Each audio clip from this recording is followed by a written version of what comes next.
Hello, I'm here to talk about assessment today and how we got here and where we are going. I'm not going to I'm not going to go back as far as the beginning of time, but I am going to cover a time from 1990 to today in 2016. Um, who am I? Why am I talking about the history of assessment? My name is Martha Thurlow. I'm director of the National Center on Educational Outcomes, NCEO, and I've had a long history of working in the area of assessment and the inclusion of students with disabilities in assessments. All kinds of assessments, but particularly the state assessments that so many of us know about. I've also been a collaborator or a lead on many research projects on assessing students with disabilities as well as English learners and English learners with disabilities. And as of today, I am a member of several states' technical advisory committees for assessment and accountability and various other task forces. It's been a long and winding road, and so what I hope to do today in this short amount of time is take you on a quick trip through time. Perhaps some of you have been on this trip since the 1960s, and perhaps others of you have not and joined at some point along the way. But I'm not going to go back to the 60s, which is I was definitely on this trip at that time in some way. But I wanted to go back and highlight some things in what was going on policy-wise related to assessments and including students with disabilities in assessments. So I said I wouldn't go way back, but I had to go back to the 60s because this is kind of my, and I'm giving myself away, but this is kind of where all this, the importance of thinking about students with disabilities and how they were included in our education system, and eventually how they were included in our assessment systems. That's kind of where it started to grow for me. The 60s were a time of great things happening, I would say. But you can see here from my slide that things were very different.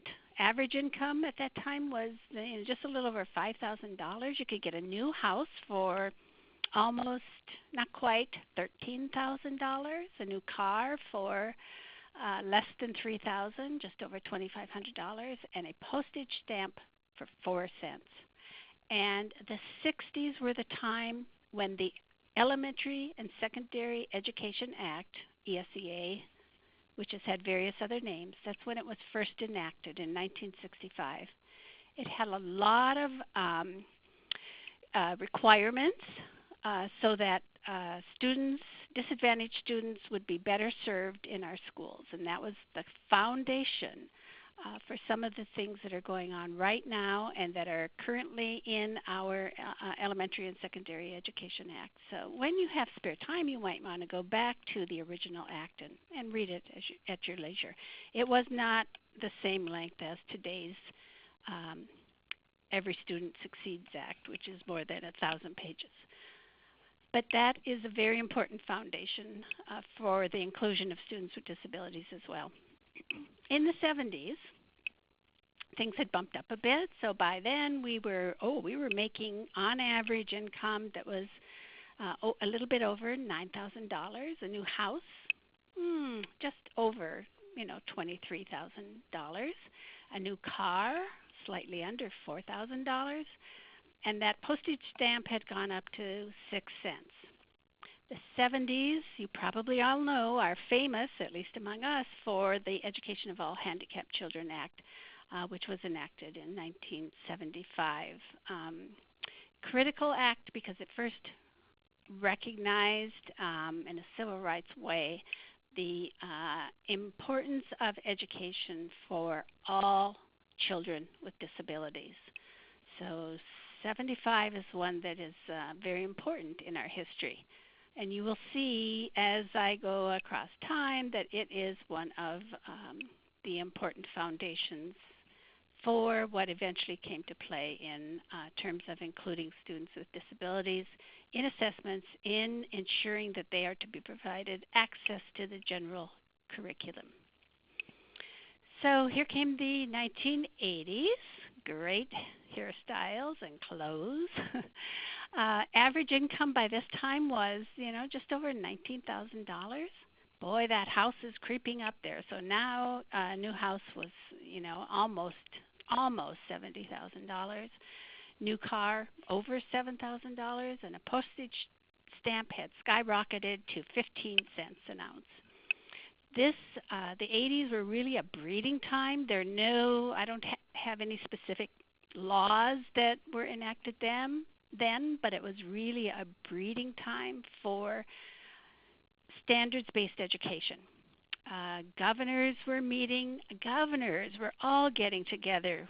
Didn't matter what side of the aisle they were on. They were talking together about concerns about that the U.S. was getting behind other nations, and the importance of having some common goals that everyone would agree on for every student in all the states. Goals 2000 was a term that was bubbling up around that time. So this really was a foundation for some of the work that you may be more familiar with coming at some point to No Child Left Behind and other laws that probably jump into your mind. So just a little break, just a little summary here that, this was just 2.5 decades ago. So since the, getting to the early 1990s. At that point,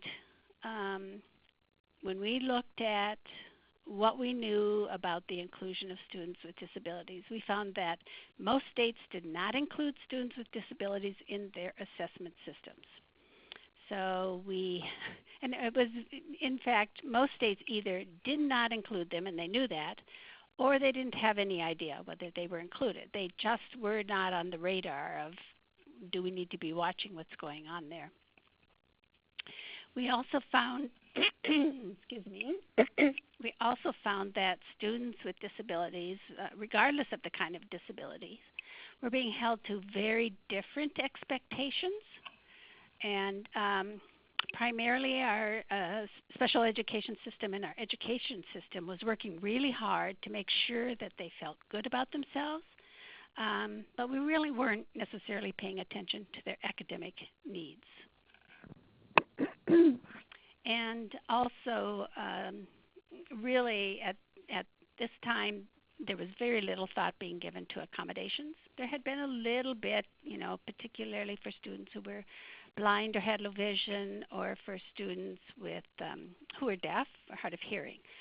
But there wasn't very much thought at all given to accommodations that students might need so that they could access the curriculum, so accommodations during instruction.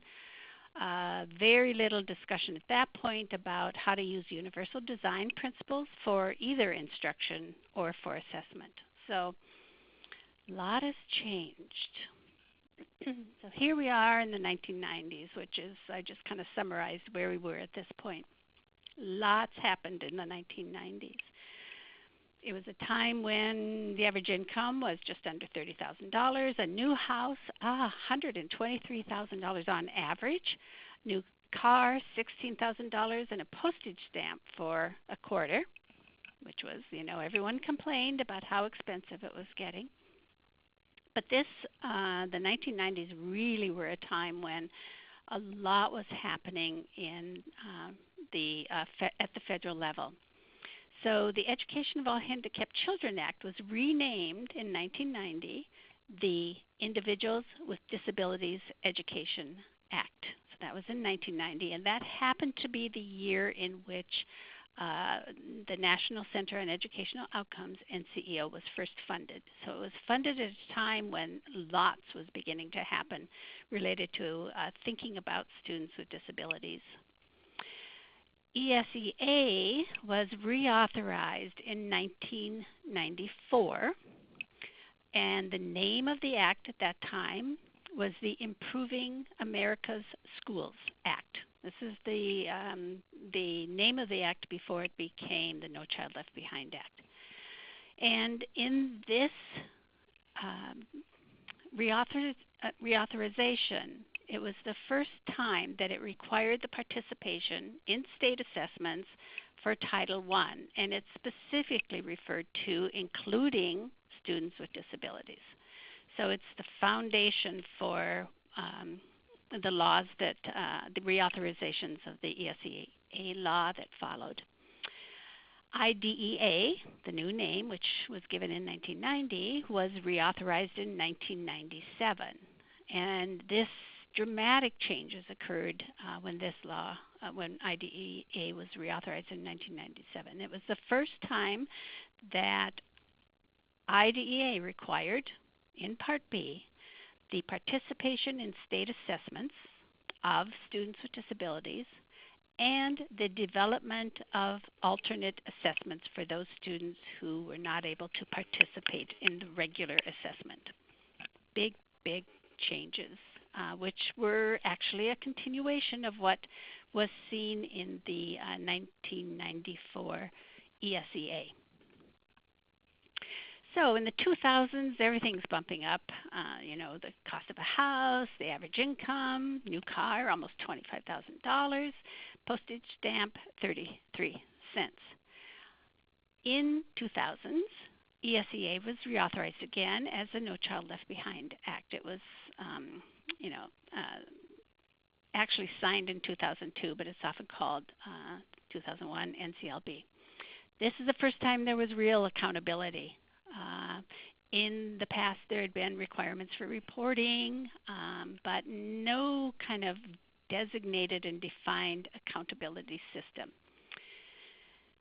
IDEA was reauthorized soon after NCLB in 2004, and in that reauthorization, it really confirmed the inclusion of students with disabilities in the ESEA accountability system. Plus, there was a new requirement that there actually be counting of students using accommodations, so we had a better sense of what was going on there. And then the Americans with Disabilities Act was reauthorized in 2008, which in some senses has expanded coverage for individuals and students with disabilities. So where are we now? And I want to go quickly through just some of the main topics that are related to the inclusion of students with disabilities in assessments. So I want to talk quickly about participation in assessments, accommodations use, performance on assessments, a bit about alternate assessments, and then just a little bit about the design of assessments.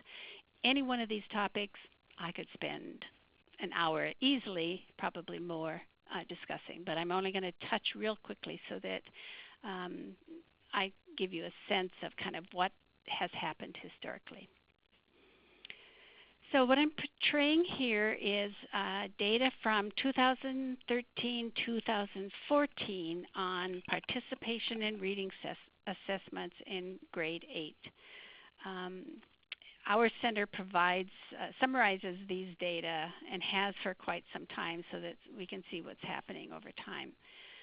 But you will see that, almost every state has close to 100% of their students participating in their assessment. And this does not vary a lot by grade. But what you can see does vary is the specific assessment in which they participate. The regular assessment, the assessment in which students without disabilities participate to assess their reading and math skills and science skills. The regular assessment, you can see that that's the darker blue line at the bottom of each bar. And you can see that that varies from 95% or so to less than 50%, something like 45%. This is in grade 8.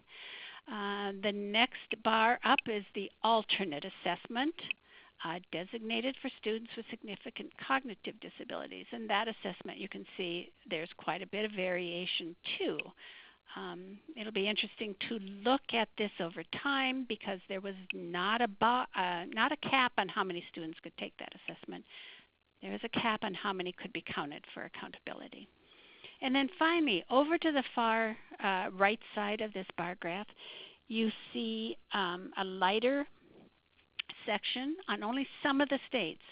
And that section shows the percentage of students with disabilities who participated in the alternate assessment based on modified achievement standards.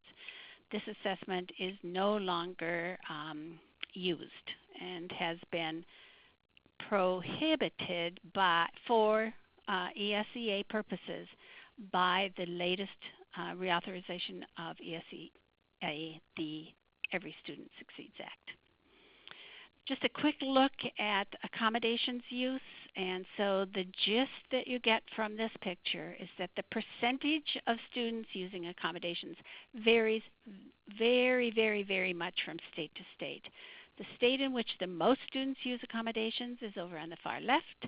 The state on which the fewest students use accommodations is over on the right. And you see those numbers being close to 100% on the left and less than 10% on the right. So dramatic differences in percentages of students using accommodations.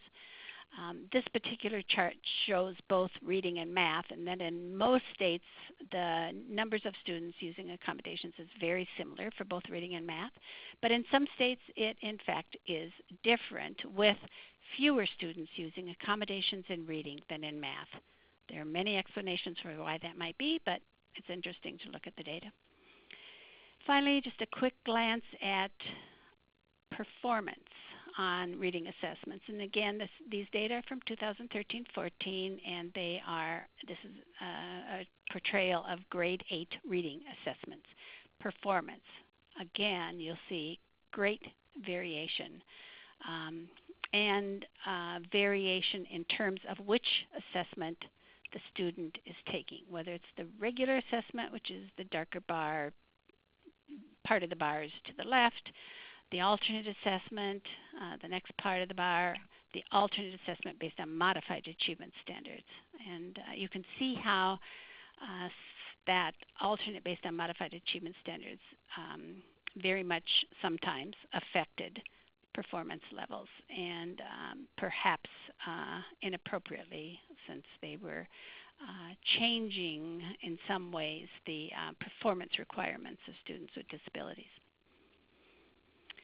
I'm going to shift quickly now to alternate assessments, just so we have a sense of what has gone on for students with the most significant cognitive disabilities.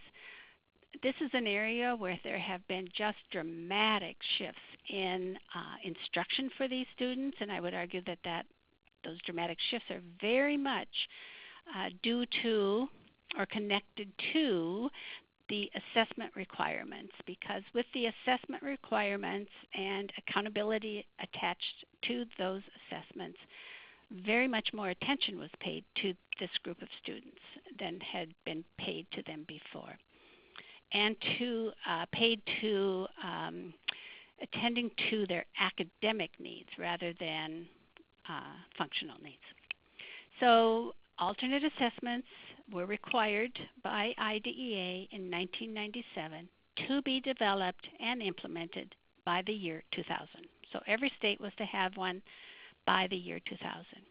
When after NCLB was enacted in 2001, a regulation was enacted in 2003 that allowed for an alternate assessment based on alternate achievement standards. That's that AAAAS, where that came from, and for an alternate assessment based on grade level achievement standards, allowed for those to be counted for Title I accountability. And with the high stakes perceived associated with Title I accountability, that was a very important addition. In 2007, another regulation allowed for that alternate assessment based on modified achievement standards and allowed for that performance to be counted in Title I accountability. This was a very controversial regulation. It had many requirements attached to it, and yet there was much dissatisfaction with what happened in terms of expectations and instruction for students who were included in the alternate assessment based on modified achievement standards. And so in 2015, just a year ago or so, that regulation was rescinded. And so it no longer is in force. It was no longer allowed that the alternate assessment based on modified achievement standard performance could be counted in Title I accountability. And later you will, or at some other point you will hear that the Every Student Succeeds Act, the 2015 reauthorization of ESEA, confirmed that there would be no alternate assessment based on modified achievement standards. Just a little bit about the design of assessments, because this is another really important thing that took place over time.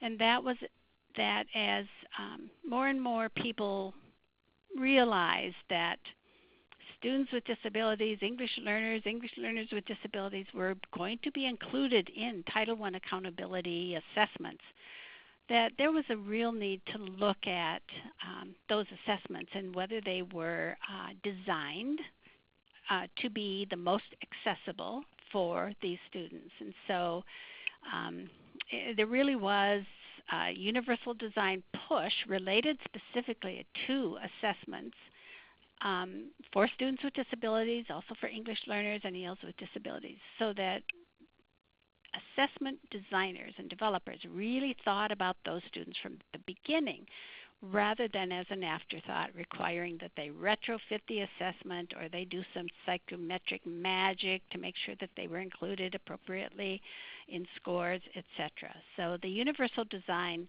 was really identified as an approach to better meet the needs of not just these students, but in fact all students in instruction and in assessment. Another aspect of that universal design approach that grew out of that thinking was an evidence-centered design approach, and related approaches, sometimes called principled design, really to develop assessment items that where people had to specifically think about what is this item really about? What are we trying to measure and what are we not trying to measure, so that we don't develop an item that actually measures something we're not trying to measure. If we've got a math item, we're not trying to measure reading skills, then we need to think about that from the beginning and reflect that in our accessibility approaches. In other words, maybe we allow a text-to-speech or read aloud for that item.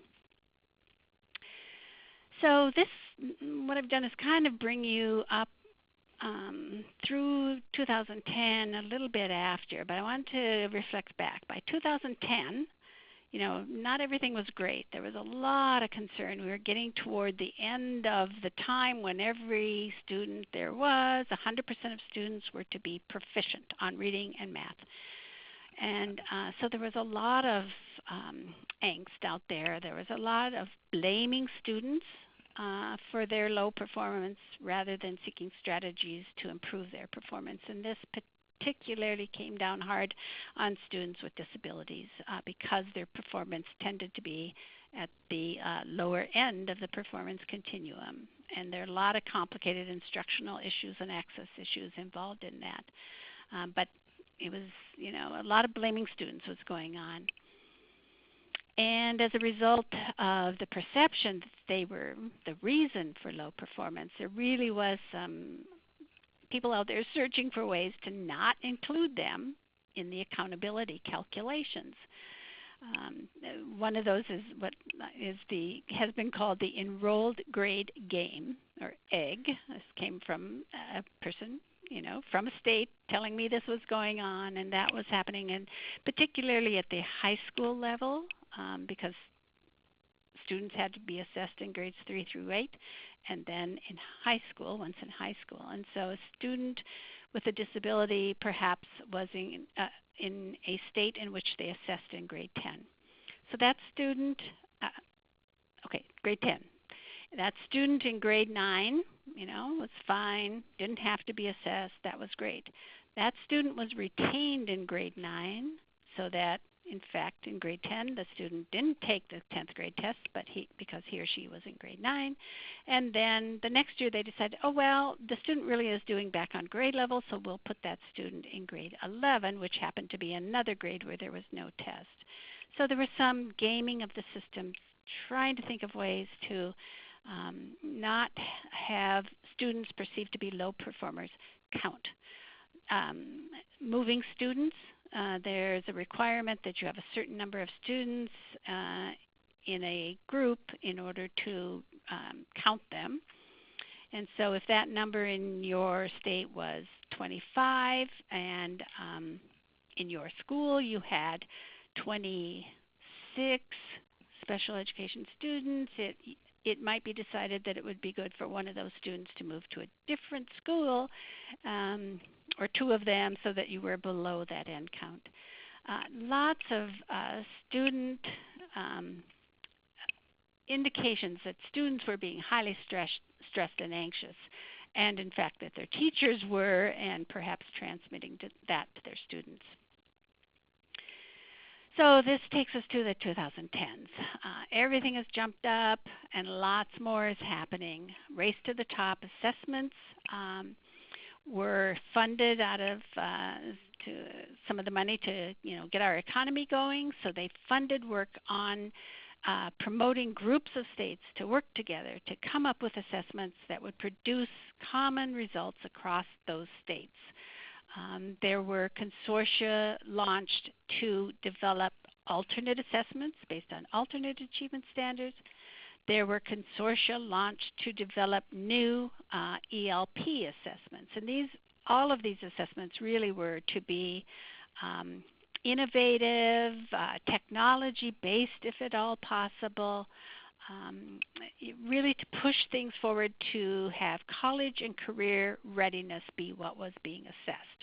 Again, concerns about where our students were related to the rest of the world. Some flexibility for accountability was introduced as we got close to that deadline for when 100% of students were supposed to be proficient. And the Office of Special Education Programs initiated the results-driven accountability system to ensure that compliance in the special education system was more about results than about just meeting some compliance indicators. So the consortia, and you may or may not be in a state that is part of one of the consortia. There were, as I indicated before, the two large consortia were designed to develop innovative, regular assessments. And it's important to remember that most of our students with disabilities should be in that regular assessment. So I'm going to highlight just a little bit about what was happening when these two consortia got going. They very much, and this was part of the requirement of the funding, they very much thought about the need to include all students, to have the test be universally designed and accessible to all students. And the approach that was taken by both of the large assessment consortia was to come up with tiers of accessibility. Universal features which were available to all students. Designated features, and they have different names, but designated features was kind of the next tier. And those features were available to all students if there was some kind of documentation of the need for an accessibility feature. This is an important shift because it's saying we recognize that all students might have accessibility needs, and so we're going to recognize that. We're going to limit it a little bit to make sure that it only is they're only provided to those students who need them, but they don't have to have a disability. They don't have to be labeled as an English learner or an English learner with a disability. And then accommodations, and then sometimes they have additional things they called administrative considerations, which they varied as well, but were more about good testing environment, etc. So there are lots of different terms that were being used for the kind of the same level. So if you happen to be in a park state, your middle level might be called something different than if you're in a smarter balanced state. And in fact now, if you're in a state that doesn't belong to either of those consortia, you still likely may see those tiers of accessibility features. So it was a real paradigm shift. Who we recognize needs accessibility. And this paradigm shift means that the group of students eligible for accommodations um, it may be different, and that in fact we may see lower numbers of students receiving accommodations because fewer things are called accommodations. They've bumped into a level where they are more available and not called accommodations. Um, so lots of lessons have been learned through this grand experiment of having states work together to develop assessments and to have those assessments be very accessible.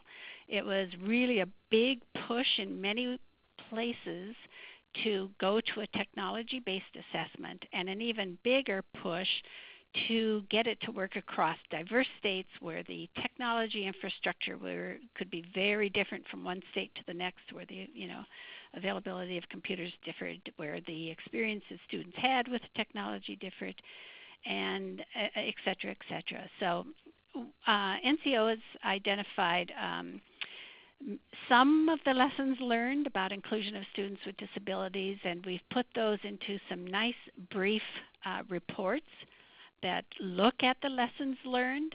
And so these findings are based on, first on a survey of teachers after they administered those assessments. And they identified, well, here's the issues I saw or we saw as teachers. Most of the lessons, in fact, ended up being related to instruction or to assessment, but there were many lessons learned about the technology itself because that was a big push and a big shift. So lessons learned about instruction, these are available at our website, www.nceo.info, and they're nice and short, easy to read, and they provide some good guidance for, well, here's a lesson we learned. Now, what does that mean for what we might need to do in instruction, for example? What could we do in instruction to make sure that this, kind of challenge that was identified doesn't get in the way of our students again? Similarly, lessons learned about assessment, giving practice with items, just, figuring out how to address some challenges related to the unfamiliarity with items or the accessibility of items. With that, as you probably know, in 2015, Congress agreed on and signed the reauthorization of ESEA as the Every Student Succeeds Act, and the President has signed it as well. And some of the key things that you'll hear more about, there are less federal control, more state flexibility. That has positives and negatives that we need to be aware of when it comes to students with disabilities. The requirement that a state assessment be used in accountability and that all students be included, that requirement was retained for grades 3 to 8 and 11 for reading or English language arts and math, and 3 times elementary, middle, and high school for science. It put a cap on the participation of students in the alternate assessment based on alternate achievement standards, that at 1%. And that is something that many states, districts, schools may be challenged by. So it will be very important to think through very carefully, what does that 1% cap mean in terms of training needs, thinking about who the students are, maybe guidance that is provided to the field. The ESSA removed from Title I accountability purposes or ESEA purposes the alternate assessment based on modified achievement standards and the alternate assessment based on grade level achievement standards. Those are no longer allowed. It invokes some limitations on regulations that could be developed, and also required that there be a negotiated rulemaking process on certain aspects of the law, and one of those aspects was assessments. So that negotiated rulemaking committee met and worked really, really hard. I think the important point here is that we need to know about ESSA. It's got very important stuff in it, and it is likely to be the foundation on which the reauthorization of IDEA takes place. If it's anything like what happened before, IDEA will very much look at what is in the Every Student Succeeds Act and build upon it for what is in the reauthorization of IDEA. So it's really, really important to attend to ESSA. That was really a whirlwind trip through many decades, and I hope that it was a fun trip through time, a refresher, or some new information for you all. And with that, I'll thank you very much.